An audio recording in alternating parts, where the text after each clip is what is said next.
Hey everyone, welcome back to my channel. I am the Afro Atheist.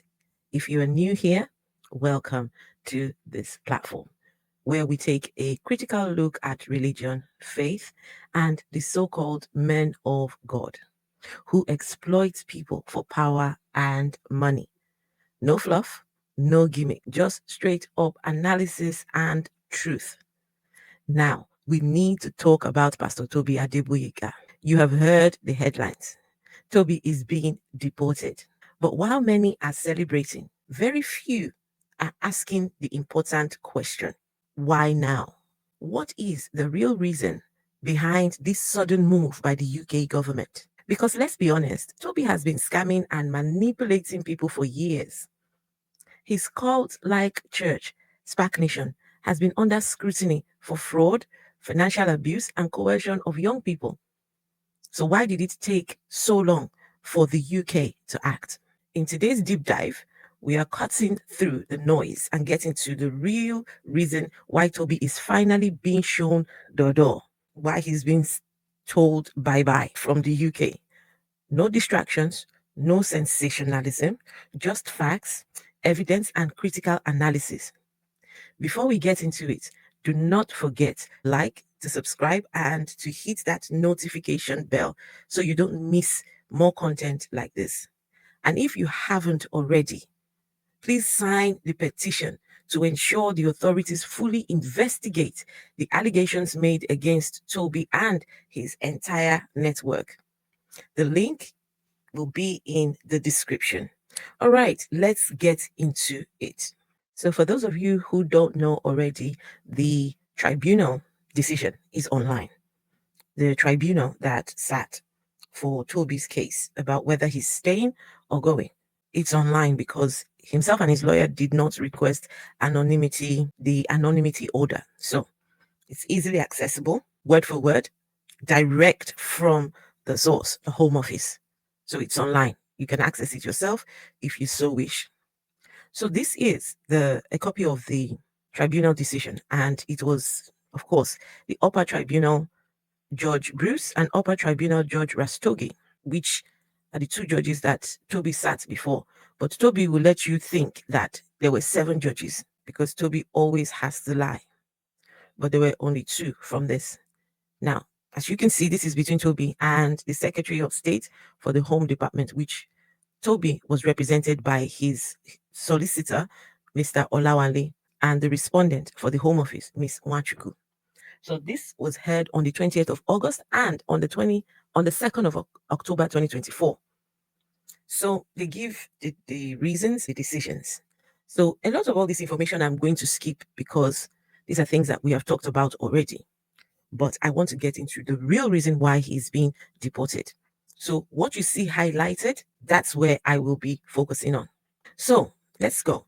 It was found that as an intelligent and resourceful man who had grown up in Nigeria, the appellant could not meet the test therein to show that there was significant obstacles to his integration in Nigeria, that there will be obstacles. In respect of his family life, it was not an issue that the appellant is in a genuine relationship with his British partner. It is funny how this document refers to Tobi's wife as his partner. And as we know already, Tobi's wife's name is Lucy, but in this document, she is Mary, a completely different person. In respect of his family life, it was not an issue that the appellant is in a genuine relationship with his British partner, nor that she earned well above the income level required to maintain him without recourse to public funds. He could not, however, meet the relationship requirements in Appendix FM because he is an overstayer. The only way he could succeed on this ground would be to show that paragraph EX1 of Appendix FM applied. He needed to show that there was insurmountable obstacles to that family life continuing in Nigeria. Judge Moore rejected the submission that the appellant's wife having to give up her well-paid job here amounted to such an obstacle. Finally, in considering Article 8 outside of the rules, Judge Moore found the refusal to be proportionate and justified. So the judge is saying that he can go back to Nigeria and nothing will be affected. His wife can easily leave the UK as well. She's got a good job. She can easily get herself good employment in Nigeria. Apparently, there was nothing wrong with Judge Moore's conclusion. Judge Moore, one of the judges who had already made the case, because there were a couple of steps had already been taken before they got to this point. And so the one who had done it before, they're saying now that there was nothing wrong with that person's conclusions on paragraph 27.6 AGE. The one area where Judge Allen was satisfied that the first tier tribunal more had erred was in respect of the weight to be attached to the public interest in refusing the appellant's leave under Article 8 outside of the rules. So it was obvious in this document that they really bent over backwards for Tobi.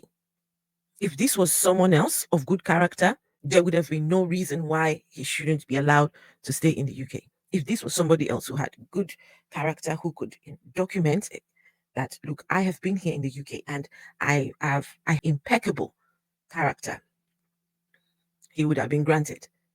Because here they are trying to attach weight to the public interest. Tobi staying in the UK, that is a very fundamental part of this decision.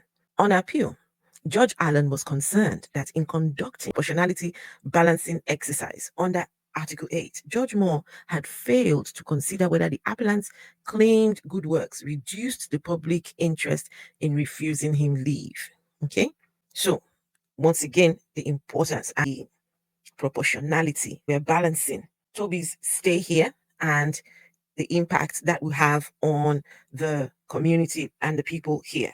So this tribunal that Tobi sat on the 20th of August, their task was to determine the extent to which Tobi has positively contributed to the UK society, the extent to which that work might reduce the public interest in refusing to grant him leave to remain, and ultimately to balance the strength of the appellant's family and private life in the UK against the public interest in refusing leave to persons who do not qualify under the rules. So these people were ready to go outside of the rules for people who didn't qualify within the rules. We heard at that hearing extensive evidence from the appellant and submissions from the parties, from the Home Office and from Tobi. They heard extensive evidence. It is the appellant's case that without his personal presence in London, the projects, which is his SPAC Nation projects, would fall apart or reduce in size and efficacy. This means that the weight to be attached to the public interest in refusing him leave is reduced, so that balanced against the appellant's family life and long residence in the UK, it is those that which prevail. So Tobi is saying here, look at the things that I have done in the UK, right? And that should be important. So in balancing what I've done in the UK versus my family and private life, Tobi is saying what I've done in the UK, right? And family life. Let's sort of put them together, right? He's also trying to place a lot of focus on these works that he is doing. Now, the Home Office did not take issue with Tobi's be a community activist. They have any issues with that. She accepted that the appellant has, for instance, been involved in rehabilitation work with young gang members. She contends, however, that all is not as it seems. Various manifestations of SPAC Nation have been closed down by either the Charity Commission or the High Court because of concerns over its finances and lack of transparency. Former members of the church have alleged that it is a cult in which impoverished young people are encouraged to do anything they can to donate money, including taking out large loans, committing benefit fraud, and even selling their own blood. It is alleged that the church leadership, they lead lavish lifestyles, and they have, it is said, been instances of abuse. The respondent's case before us was that all of this needs to be taken into account when evaluating whether the appellant is in fact of real value to the UK. The respondent further submitted that the appellant has exaggerated his success and the personal role he has played. She contends that the appellant has failed to demonstrate that SPAC Nation needs him to be in the UK to continue its work. The respondent disputes Tobi's claimed date of arrival. So the respondent, the Home Office, asked the tribunal judges to place significant weight on the public interest in refusing leave to people who do not meet the requirements of the rules, and submit that Tobi has failed to demonstrate that it would in any way be disproportionate to expect him to return to Nigeria and make an application through the proper channels. So the Home Office are saying, in balancing the proportionality, they should place more weight on the UK society, whether Tobi is a danger to the UK society or whether he is of benefit, right? That should be the focus. We're not saying he hasn't done anything with SPAC Nation. We're not saying that he's not a great influencer or whatever he's claiming to be, but is he a danger to the UK society? Right. So they brought a lot of evidences, but I wouldn't go into it. I just want to focus on just a few things that they said. So Tobi signed 3 witness statements. He adopted these statements and gave further oral evidence before these judges. He states that he lives with his partner, Mary Olubukola Alade, and she earns 100,000 per year working for AON. He spends his time working for the church, for which he is unpaid. He is entirely supported by Mary. So Tobi is a kept man. Tobi is a house husband. His wife is the one looking after him while she goes out to go and work. He spends his time working for the church, for which he is unpaid. He is entirely supported by Mary. He has a first-class law degree from Nigeria, but he has sacrificed his legal career to help those who cannot help themselves. Silly. He was motivated to start this work soon after he arrived in the UK because it was in the aftermath of the killing of Damilola Taylor, who had been a friend of the appellant's cousin. I feel that this was for Tobi and his lawyers. Why use Damilola Taylor for your case? Damilola Taylor has nothing to do with Tobi or SPAC Nation. So why are we bringing up his name? I just felt this was unnecessary. So in his statement, he explained that some of the projects that he's involved with, look at the lies. Tobi said that they have set up houses, safe houses, throughout to house young people who have nowhere safe to live. So you mean Tobi's houses are safe places to live? Before the pandemic, there were 10 of these, but post-COVID, it went up to 28. Really? 28? Why did they ask for evidence of these 28 houses? They employ a team of 6 clinical psychologists who offer young people therapy. That's a blatant lie. Tobi's church employs 6 clinical psychologists. My goodness. He also said that the church operates the largest food bank in London, which has to date provided 136,000 meals for the needy. Tobi lies. How can Tobi go to the court and go and lie like this? So in his first witness statement, he similarly stressed his personal relationship with the young people involved in SPAC Nation, asserting that some of these members could turn to terrorism. Hey, if not carefully mentored and monitored in a unique way, I approach each case. So Tobi reckons that his SPAC Nation members are budding and potential terrorists. If Tobi is not there, off they go. They become terrorists. This is what Tobi is implying in court. He also said that after SPAC Nation were driven out by the local MP, that knife crime rose in Croydon by 50%. That's a lie. How does an MP drive SPAC Nation out of Croydon? How? The only way you're driven out is because you are dubious and fraudulent. Terrible. You're driven out. He was asked in cross-examination to clarify who lives in his home. And the appellant said that one time there were about 40 young people in his home. 40 young people. Let that sink in. With Tobi Adegboyega, 40 young people. Now there's about 10 people living there. The appellant, or rather Mary, provides for them all. It's a 4-bedroom property that she rents in Kingston. This is the lie that Tobi is busy telling these judges. 4 bedrooms, and you keep how many people in there? In his oral evidence, he addressed allegations that he has personally gained by his involvement in the church. For instance, people have pointed to the fact that he wears designer clothing and drives expensive cars. He was adamant that all of his personal possessions were paid for by Mary. He has never taken a penny from the church. He believes that it is important for him to dress that way because he needs to inspire these young people. He's trying to leave gangs, trying to live away from the life that they're living. Tobi says it's through his designer clothes and designer shoes that will inspire these young people. Tobi acknowledged in his statement that SPAC Nation were investigated by Charity Commission. So the Home Office lawyer, she really went in. He explained, although the commission recognized their work in the community, that they had a disagreement according to our accounting system. The appellant explained that a typical church gets tithe and offering. Tobi said that a typical church will get tithe and offering, but that they operate differently. SPAC Nation proposed a program for the year and set up local entities to drive that goal. For instance, the establishment of a safe house. That's a lie. Tobi sets targets for these people and says, you must meet the deadline. So but the banks refused to open one for SPAC Nation. At one time, the church had bank accounts, but they were closed down and no reason given.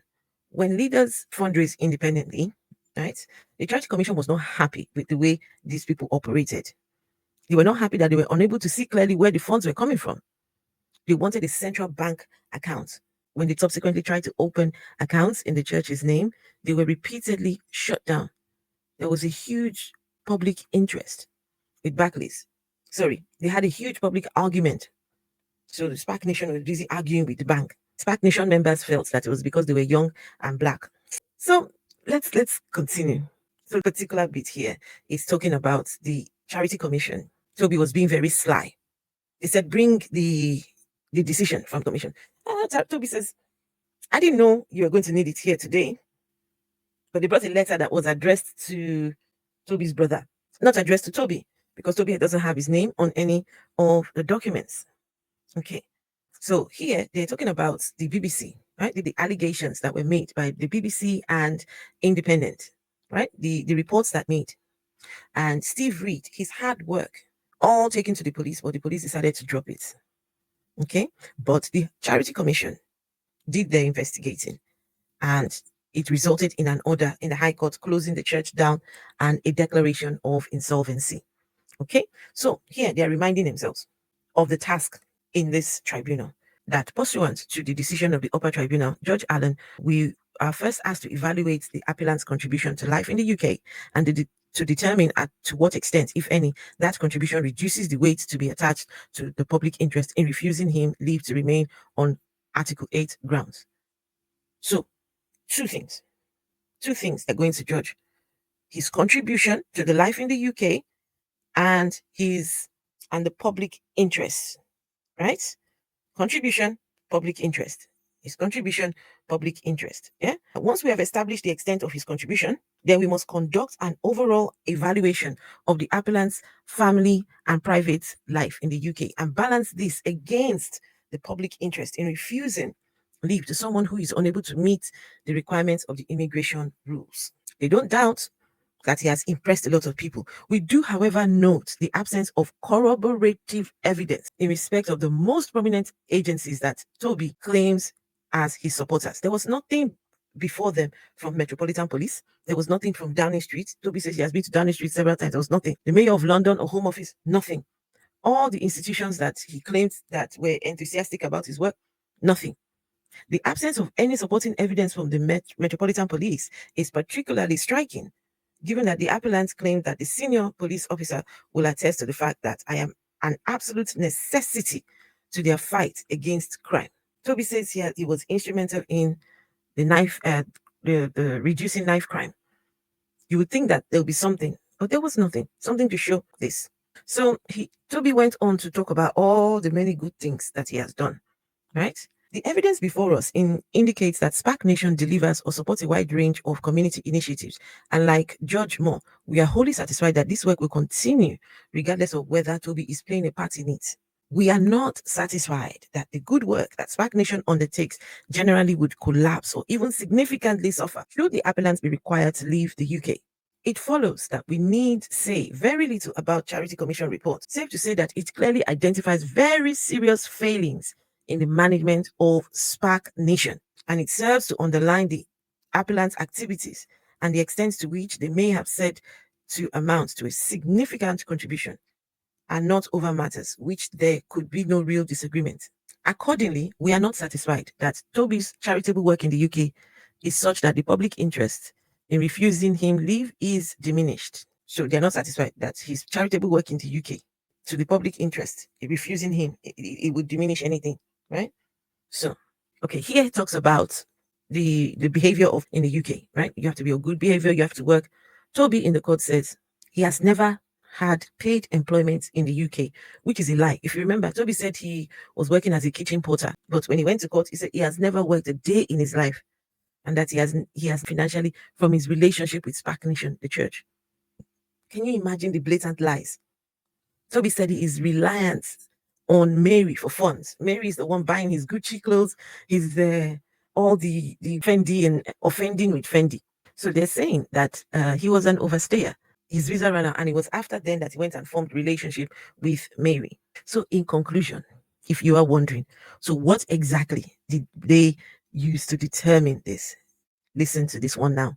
We are not satisfied that the appellant would face any difficulties in returning to Nigeria beyond inconvenience, and we are quite satisfied that his relationships with Mary and with his congregants would be maintained via modern means of communication.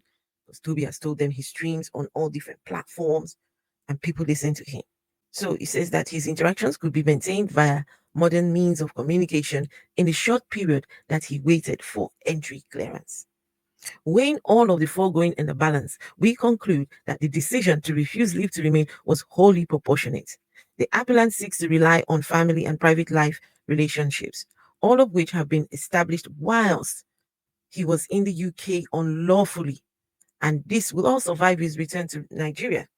The interference would therefore be limited and lawful in all circumstances, and the appeal is dismissed. No order of anonymity. So as you can see, they determined whether if we let him stay or we let him go, what is the benefit to the UK society? He's an overstayer, but I'm sure they were prepared to go over and beyond outside of the rules, but no, not after all the evidences they had in front of them. But did you notice something fundamental in this particular tribunal papers? Not one mention of Tobi's children. Not one. Nowhere did Tobi say, what of my kids? I've got two.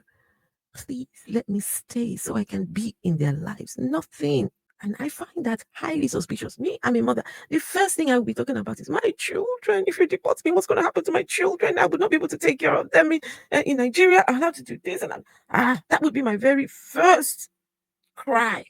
But not one word mentioned about his kids. And secondly, who is Mary? Who is Lucy? Well, guys, that right there has been the real reason why Tobi is being deported. Now, make sure you go and sign the petition. We need to get this man either two things. The petition seeks to have the police reopen that case, or if they're not going to reopen it, just have him deported. They have already determined that he is a danger to the UK society. They got all the evidence to show. So it is time. Thank you for watching. And if you've watched up to this point, give the stream a thumbs up. And I will catch you in the next video.